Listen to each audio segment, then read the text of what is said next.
রমজান এলো, রমজান এলো, এলো মাহে রমজান। রমজান এলো, রমজান এলো, এলো মাহে রমজান। আসসালামু আলাইকুম ওয়া রাহমাতুল্লাহি ওয়া বারাকাতুহু। প্রিয় দর্শক শ্রোতা, এই মুহূর্তে দেখতে পাচ্ছেন আপনারা।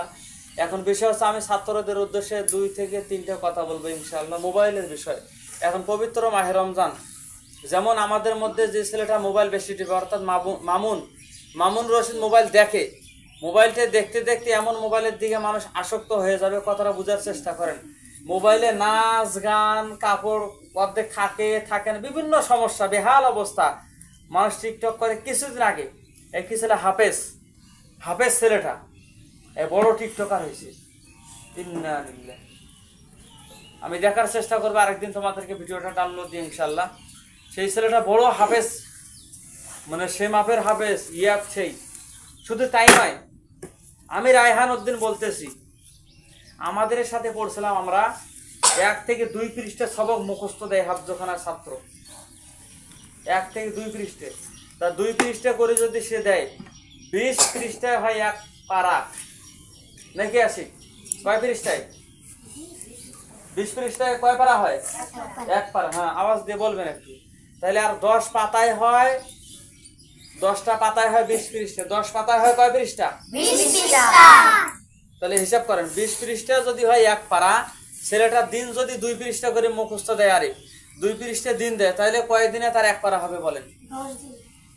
10 দিনে 1 পারা।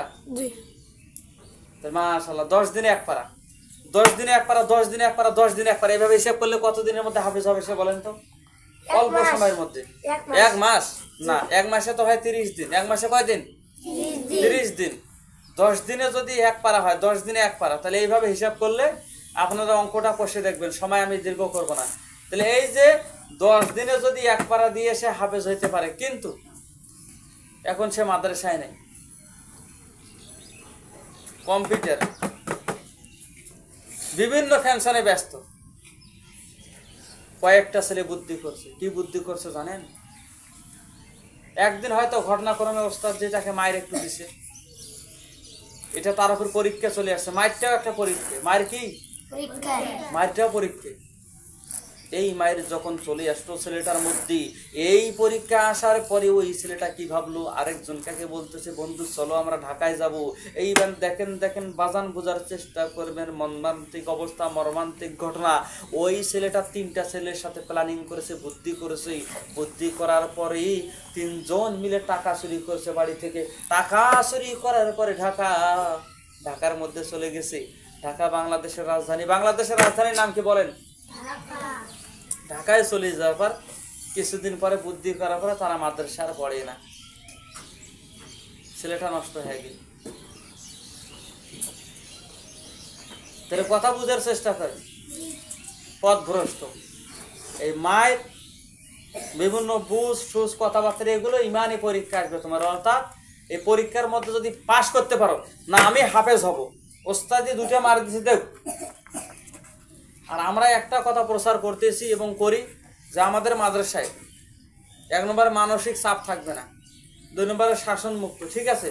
ওই ছেলেটা মার খাবে না, যে লেখাপড়ায় মনোযোগ দিবে। লেখাপড়া, খাওয়া দাওয়া, ঘুম, খেলাধুলা, প্রত্যেকটা কাজ সে টাইম টু টাইম করবে। ব্যাট দিয়ে তার গায়ে কোনো স্পর্শ করা হবে না ইনশাআল্লাহ। পবিত্র মাহে রমজান, প্রিয় দর্শক শ্রোতা, প্রত্যেকটা ছাত্র আপনারা দেখছেন অলরেডি, আরও দেখতে পাবেন।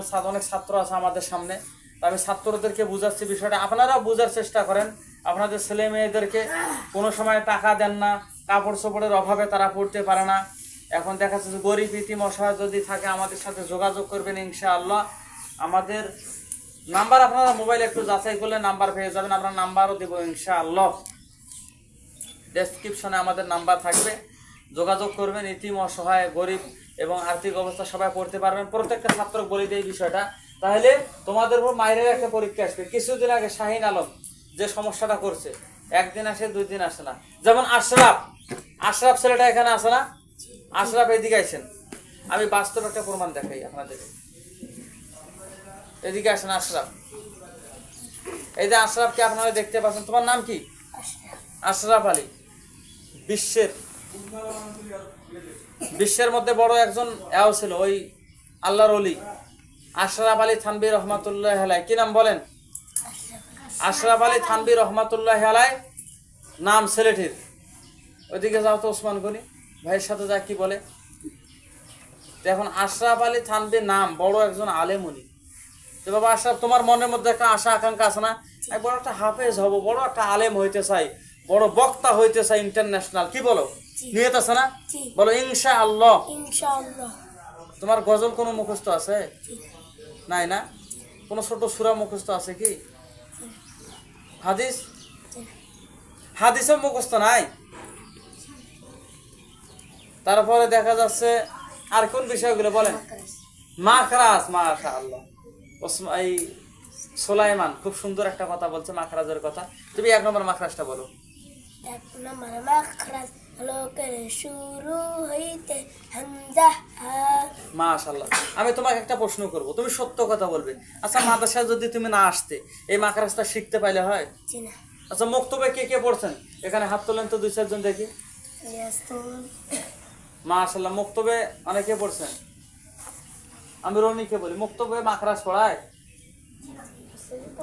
মক্তবে মাখরাজ পড়ায়? সত্য কথা বলবেন, মিথ্যা কথা বলা যাবে না মনির, সত্য কথা বলবেন। তো আচ্ছা, তোমাকে ওখানে পড়াইছে, কিন্তু এই হাত তোলেন, কে কে মক্তবে পড়ছেন হাত তোলেন। এই যে ছাত্রগুলো হাত তুলছে আপনারা দেখতে পাচ্ছেন অলরেডি।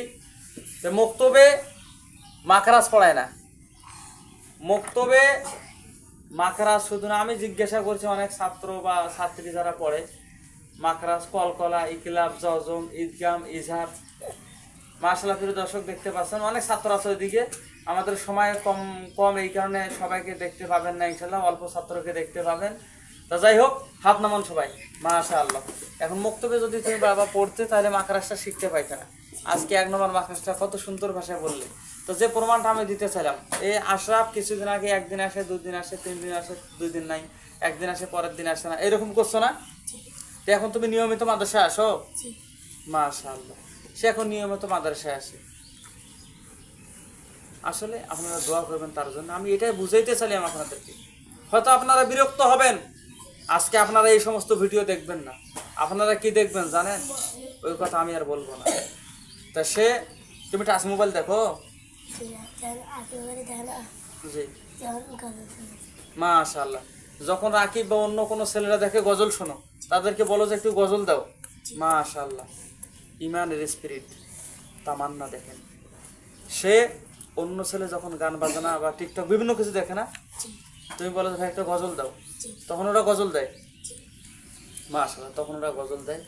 ছোট বোনটা আছে না, ছোট বোনটা দেয় আর আকিব দেয় না। ছোট্ট বোন, হ্যাঁ, ছোট বাচ্চারা বেশি টিকটক শোনে না। গজল শুনেছি না, আছে না আকিবের বোন, আকিবের বোনকে গজল তো বা তাই দেয় না, আর আকিবেরকে আকিব দেয় না। আজকে দেখেন বাস্তব কথাটা প্রকাশ করি। যে ছেলেটা বেশি মোবাইল টিপতে, আজকে একদিন, কালকে 2 দিন 3 দিন এইভাবে আপ ডাউন করতে করতে মাদ্রাসা পড়ায় বাদ দিবে। বাস্তব প্রমাণ আছে। ছেলেটা মোবাইল দেখে, ওই ছেলেটা যে কোনো একটা ছেলে যাই হোক, তা এই গুণটা রাখা যাবে না।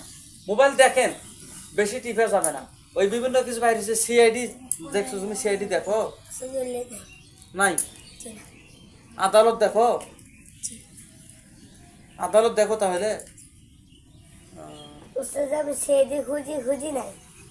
সেটি খুঁজে পাও না, কিন্তু চেষ্টা করো।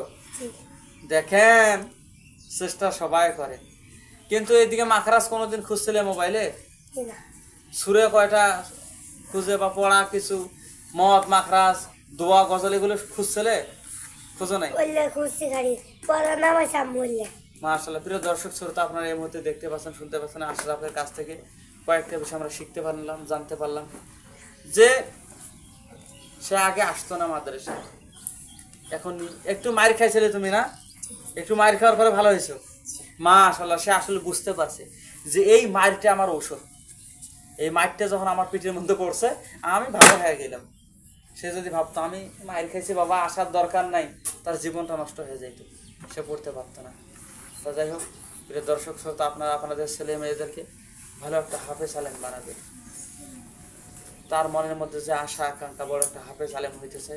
আমাদের মাদ্রাসার জন্য দোয়া করবেন। ইনশাল্লাহ আজকে এতটুকুই। আগামী নিত্য নতুন কোনো ভিডিও আপনাদের সাথে দেখা হবে, কথা হবে ইনশাআল্লাহ।